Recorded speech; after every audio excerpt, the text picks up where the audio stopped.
কায়িনী দেবী, দুর্গে দেবী, নমস্তুতে, নমো রামায় রামচন্দ্রায়।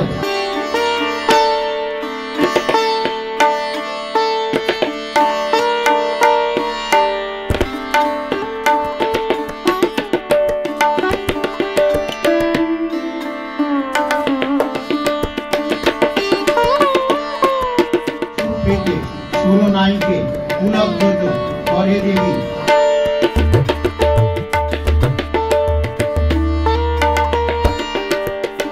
আজ গণেশ পুজো, আর এই মুহূর্তে আমার সঙ্গে রয়েছে সম্রাট এবং ময়নাদি এবং তাদের দুই পুত্র রয়েছে। যে পুজোটা কোথায় হচ্ছে সেটা তুমি একটু বলে দাও। এটা বেহালা চৌরাস্তা প্যারিস পাড়ায় হচ্ছে এবং আজ শুধু যে গণেশ চতুর্থী তার জন্য আমরা খুশি তা নয়, তার সাথে আরেকটা বোনাস পাওনা আছে। আজকে আমরা একটা মন্দির স্থাপনা করছি যেখানে দেবাদিদেব মহাদেব, অন্যদিকে সিদ্ধিদাতা গণেশ এবং হনুমানজি, এই তিনটে মূর্তির প্রাণ প্রতিষ্ঠা হচ্ছে আজকে। এবং এই মন্দিরটা কিন্তু আমাদের ব্যক্তিগত মন্দির নয়, এই মন্দিরটা আমরা সর্বজনীন করছি, মানে যে কোনো সাধারণ মানুষের সেখানে পুজো দিতে পারে। এখানে শিবরাত্রির দিন শিবরাত্রি হবে, হনুমান জয়ন্তীর দিন হনুমান জয়ন্তী হবে, এরকম করে, এবং গণেশ চতুর্থীর দিন তো হবেই, প্রত্যেকটা পুজো হবে। এবং বাইরের মানুষ মানে বহিরাগতরাও কিন্তু সেমভাবে পুজো দিতে পারে। এবং তার জন্য এই উদ্যোগের জন্য এই পাড়ার লোকজন খুব খুশি, কারণ এই পাড়ায় এরকম মন্দির ছিল না। তারা খুব খুশি এবং খুব দুহাত ভরে আশীর্বাদ দিয়ে গেছে যে খুব ভালো কাজ করছেন, এরকম কাজ করলেই ভালো এটা। তো এবং আমার মানে এই মন্দির স্থাপনাটার পেছনে একটা ছোট্ট গল্প আছে।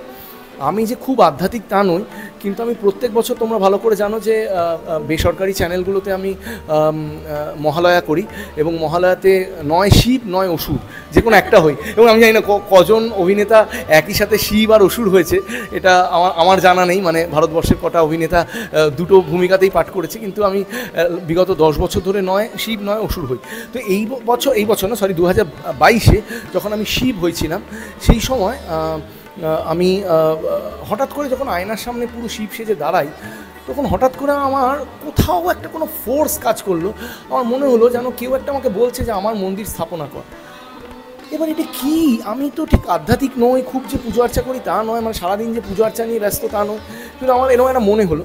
এবং সেখান থেকেই আমার আইডিয়াটা আসা যে একটা শিবের মন্দির তৈরি করব। এবং 2023-এ খুব কাকতালীয়ভাবে আমি এই জায়গাটা পাই, এবং এই জায়গাটা পেতে আমি দেখলাম যে একটা অন্য ব্যবসার জন্য এই জায়গাটা আমরা নিয়েছি। এবং সেই সূত্র থেকে আমার মনে হলো যে যদি এখানে যদি মন্দিরটা করা যায়, কারণ সাউথ ক্যালকাটার সেন্ট্রালি লোকেটেড চৌরাস্তা এমন একটা জায়গা, সাউথ ক্যালকাটার হার্ট অফ সাউথ ক্যালকাটা, এবং খুব ওয়েল কানেক্টেড জায়গাটা আর কি, মানে একদম মেট্রো কাছে সব কিছু। তো আমার মনে হলো যে এখানে যদি মন্দিরটা করা যায় কেমন হয়।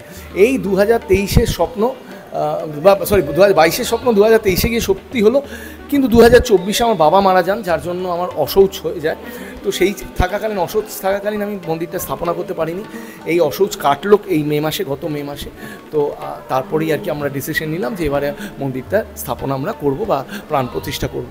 তো আজকে সেই শুভ দিন এসে গেছে, এবং আপনারা আমাকে এই এত বছর ধরে এত ভালোবাসা দিয়েছেন, এই উদ্যোগটাতেও ভালোবাসা দেবেন। এবং আপনাদের সকলকে বলবো যে আপনারা এসে কিন্তু এখানে পুজো দিতে পারেন। মানে আমি জানি না মানে জাগ্রত কাকে বলে, আমি ছোটোবেলায় শুনেছিলাম স্বপ্নাদেশ এলে, স্বপ্নে এলে, হ্যাঁ ভগবান স্বপ্নে আসে, স্বপ্নে এসে বলে। আমার স্বপ্নে আসেনি, কিন্তু কোথাও একটা চেতনায় এসেছে, এবং সেই চেতনায় আসার জায়গা থেকেই মন্দিরটা তৈরি করা।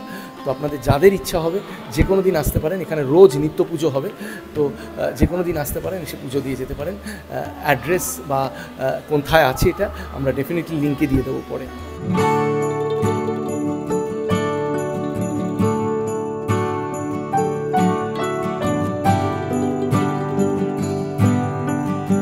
ময়নাদির নতুন মন্দির, তার মানে আজকে তো তাহলে খুব চাপের মধ্যে থেকে সকাল থেকে কাটছে। না, আমি খুব সুন্দর সেজেগুজে এসেছি, দেখো ভালো লাগছে না দেখতে? আমাদের এখানে যারা মানুষ আছেন, ইনস্টিটিউটের মানুষজন আছেন, তারা অক্লান্ত পরিশ্রম করেছে বিগত কয়েকদিন ধরে। এই সুন্দর সাজানো গোছানো থেকে শুরু করে এর তো একটা পেছনে একটা মানে প্রস্তুতির প্রয়োজন হয়। সে প্রয়োজন মানে তারাই আর কি পুরোটাই হার্ট অ্যান্ড সোল দিয়ে চেষ্টা করেছে। আমি পেছন থেকে বলেছি বা খুব ভালো হয়েছে।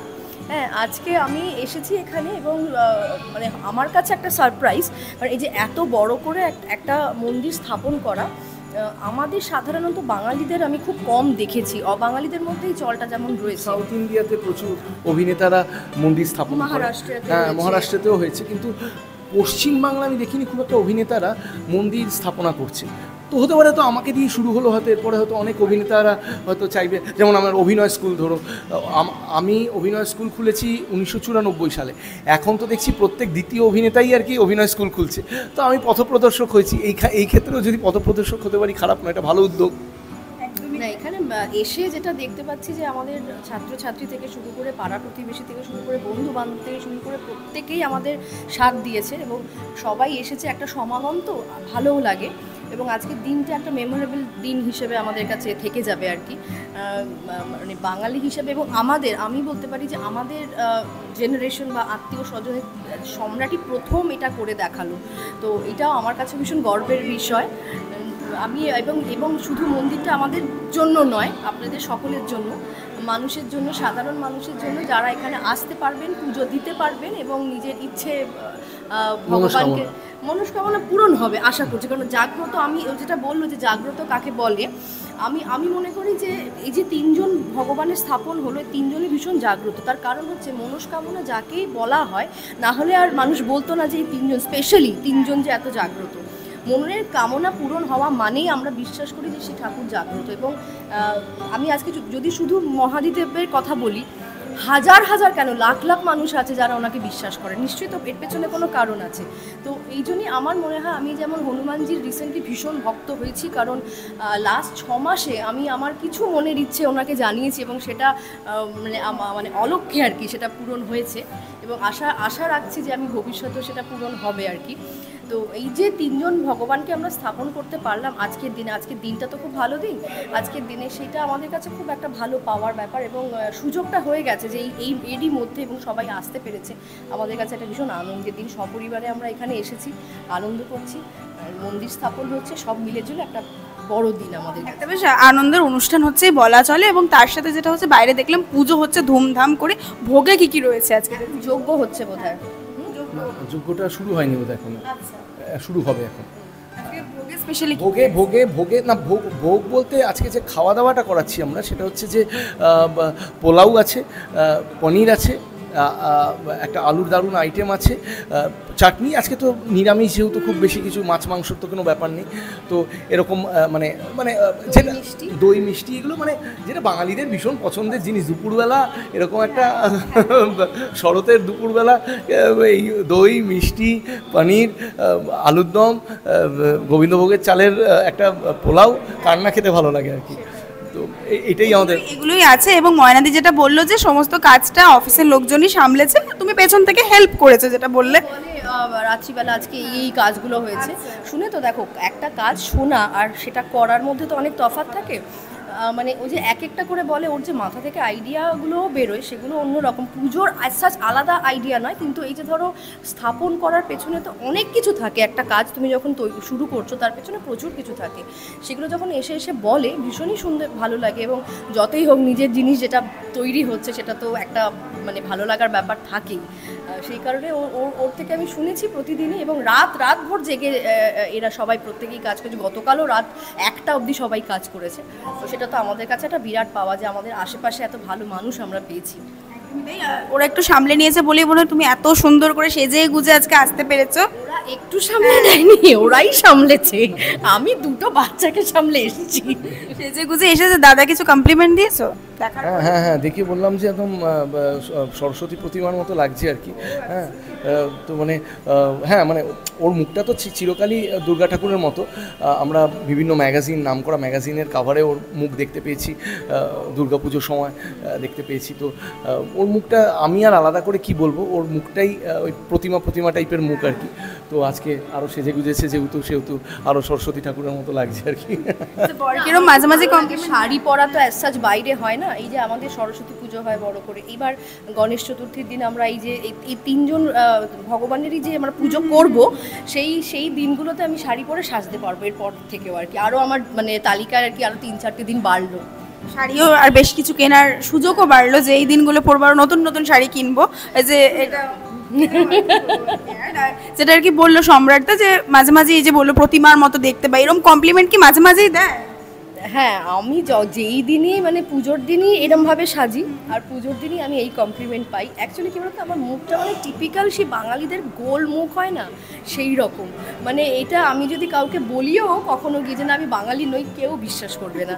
তো আমরা জেনারেলি যেই ঠাকুরই দেখি না কেন, তারা তো মহিলারা তো ওই মানে সরস্বতী ঠাকুরই বলো কি লক্ষ্মী ঠাকুরই বলো, দুর্গা ঠাকুরই বলো, সবার তো মুখ গোল গোল। আর ভগবান আমার মুখে অনেক ডিফেক্ট দিয়েছে, সত্যি বলছি। আমি আমার চোখটাই একটু ভগবান বোধহয় ভুল করে বড় করে ফেলেছে। তো অনেক সময় বলে অনেকে যে তোমার দুর্গা প্রতিমার মতো চোখ, তো এগুলো আমি শুনে এসেছি। এখন বরের থেকে কমপ্লিমেন্ট পাওয়াটা একটা অন্য ব্যাপার, সেটা তো সবসময় একটু স্পেশালি হয়। গণেশ পুজো চলে আসা মানে আমরা জানি দুর্গা পুজো চলে এসেছে, এই ব্যাপারটা কিন্তু প্রত্যেক বছরই হয়। তো সামনেই পুজো, শপিং কি শুরু হয়েছে? শপিং অ্যাকচুয়ালি আমরা এবছর দুবাই যাচ্ছি, তো এবার শপিংটা আমরা দুবাইতেই করবো। দুবাইটা তো মানে শপার্স প্যারাডাইস, ওখানেই আর কি মানে হয় না মানে জান্নাত, মানে শপিংয়ের জান্নাত ওইটা। তো আমরা প্ল্যান করেছি এখানে শপিংটা না করে একবার ওখানে গিয়ে শপিংটা করবো। রথ দেখা কলা বেচা দুটোই হবে, মানে দুবাই ঘোরাও হবে। দুবাই আমরা ঘুরেছি কিন্তু তাও আরেকবার ঘোরা হবে, তার সাথে সাথে শপিংও হবে, দুটোই একসাথে হয়ে যাবে। না, আমি কিন্তু পুরোটা সহমত হলাম না। দুর্গা পুজো বাঙালিদের পুজো, সেখানে শপিং করব না কলকাতায় থেকে, দুবাইতে গিয়ে তো দুবাইয়ের মতো শপিং হবে, কলকাতায় থেকে কলকাতার মতো শপিং হবে। তো ও করবে না, যাই হোক ওর শপিংটাও আমিই করে নেবো আমার হয়ে। তুমি কিনে নিও ওই টাকাটা দিয়ে যেটা হবে। তো ছানা তারা কি মানে দুর্গাপুজোর সময় কি দুবাইতে থাকা হচ্ছে নাকি? আমরা প্রত্যেক বছরই বিদেশ চলে যাই, কারণ ওই সময়টায় রাস্তায় রাস্তায় ঘোরার সুযোগও পাই না, এবং মানে কোথায় যাব কি করব বুঝে পাই না। প্যান্ডেলে আমাদের ঢোকাটাও খুব সমস্যা হয়। তো সেই সব কিছু মিলে আর কি মানে আমরা ভাবি যে ঠিক আছে কলকাতার বাইরেই থাকি, তাতে মানে ঝামেলা লেস হবে আর কি, মানে এবং কাজ খুঁজে পাওয়া যাবে, আর নাহলে বুঝে পাই না করবোটা কি, মানে ওই মানে কাজের অভাব হয়ে যায় আর কি ওরকম। তাই জন্য প্রত্যেক বছরই আমরা বাইরে থাকি। একদমই তাই। এটা তো এখনের দুর্গাপুজো এইভাবে কাটে, তাহলে পুচকুগুলো দুর্গাপুজো খুব একটা কলকাতা দুর্গাপুজো দেখা হয় না? পুচকুগুলোর এক বছর বোধহয় দেখেছিল, 4 বছর, মানে ওই যে কোভিডের পরের বছরটা দেখেছিল বোধহয়। হ্যাঁ, ওদের যখন 4 বছর বয়স তারপর থেকে আমরা যাচ্ছি, মানে টিল 4 ইয়ার্স ওরা দেখেছে, কিন্তু অনেক ছোট তো অতটা বোঝে না। এবারে আমি কি করি, ধরো আমরা ষষ্ঠীর দিনই বেরিয়ে যাই, আমি পঞ্চমীর দিন ওদেরকে কয়েকটা ঠাকুর ওই ফিলটা দিয়ে দিই। এখন আর আগেকার মতো সেই দুর্গাপূজার ব্যাপারটা নেই, স্পেশালি কোভিডের পর থেকে সেটা আরও কমে এসছে। তবু আমরা ছোটোবেলায় যেই ফিলটা পেয়েছি সেই ফিলটাও যাতে একটু একটু ওদের মধ্যে থাকে, সেটা ওদেরকে সেই দিনটা ওই একটা দিন অনেকগুলো ঠাকুর দেখিয়ে ঘুরিয়ে টুরিয়ে নিয়ে এসে তারপর আমরা বেড়াতে যাই। এটা এখনকার। ছোটবেলায় তোমাদের দুজনকে যদি জিজ্ঞাসা করি যে দুর্গাপুজোটা কীভাবে কাটাতে? ছোটোবেলাতে আমি তো অনেক প্যান্ডেল হপিং করতাম, মানে এক প্যান্ডেল থেকে আরেক প্যান্ডেল হাতে গুনতাম যে কটা ঠাকুর দেখা হলো। আরেকটু যখন বড় হলাম, বাইক ঠাইক থাকছিল, তখন বাইকে করে ঘুরে বেড়ানো, একসাথে বন্ধুরা মিলে বাইকে করে ঘুরে বেড়ানো, ওরকম হতো। কিন্তু ইয়েস, মানে দুর্গাপুজোর ফ্লেভারটা আমি একটু মিস করেছি, কারণ আমি যেহেতু থিয়েটার রোডে থাকতাম, থিয়েটার রোডে তো অ্যাজ সাচ কোনো দুর্গাপুজো হয় না। ওই একমাত্র রাস্তা বোধহয় যেই রাস্তায় টোটাল রাস্তাটা একটাও দুর্গাপুজো নেই, একটাও নেই। তো আমাকে আর কি সাউথ ক্যালকাটায় আসতে হতো, তারপরে দুর্গাপুজোর ফিলটা পেতে হতো। তো একটু মিস করতাম ছোটোবেলায়, কিন্তু ওই আর কি মানে পরবর্তীকালে আর কি ওই সাউথ ক্যালকাটায় এসে ওটা ম্যানেজ হয়ে যেত আর কি। বন্ধু বান্ধবদের সাথে ঘোরাফেরা, খাওয়া দাওয়া, এগুলো তখন ছিল, প্যান্ডেলে হপিং করা যেত। একদম মানে ওরকমই ছিল। এবং মানে আমি যেটা এখন মিস করি, মানে যেটা হয় না আমরা বড় হয়ে গেলে তো একটু মিস করি, সেটা হচ্ছে যে এই যে প্যান্ডেল টু প্যান্ডেল হপিং এবং তার মাঝখানে সুন্দরী মেয়েদের দেখা, এই জিনিসটা মিস করি। এই জিনিসটা আজকাল আর ফার্স্ট অল সুন্দরী খুঁজে পাই না, আজকাল খুব ডিফিকাল্ট।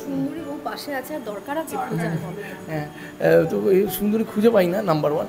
নাম্বার 2 হচ্ছে যে প্যান্ডেল টু প্যান্ডেল হপিং যেহেতু হয় না, ওই মজাটা তো মিস করি আর কি।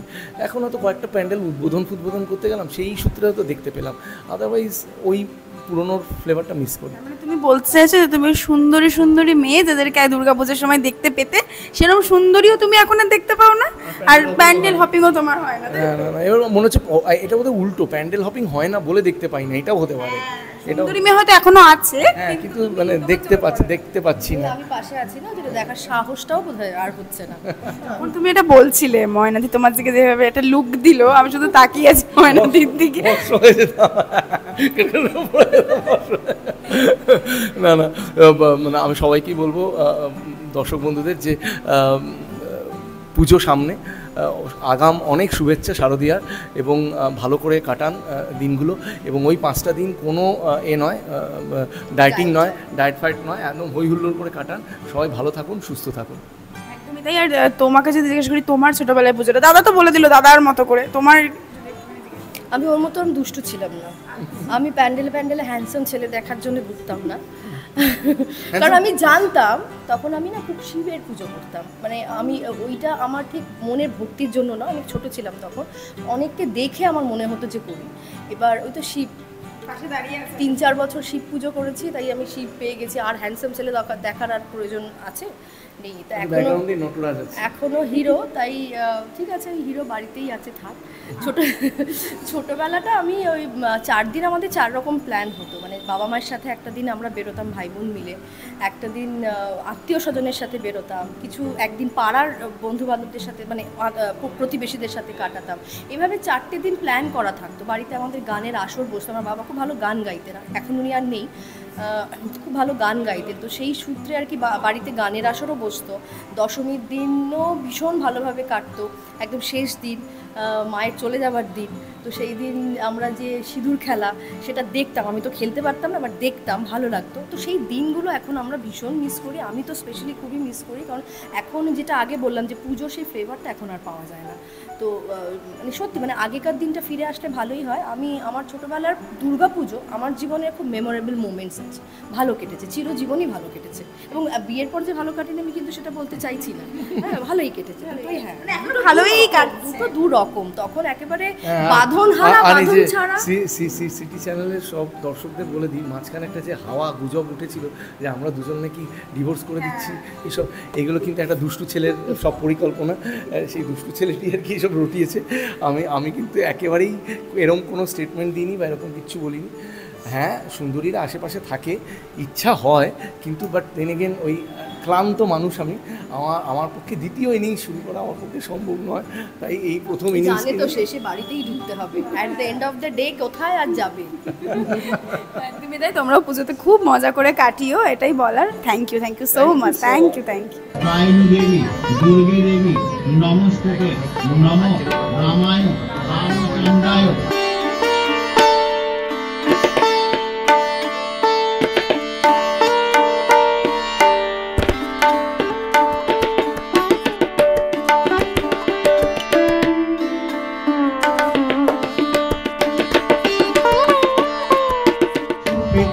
সুরনায়িকে পুনঃব্রত করে দেবী।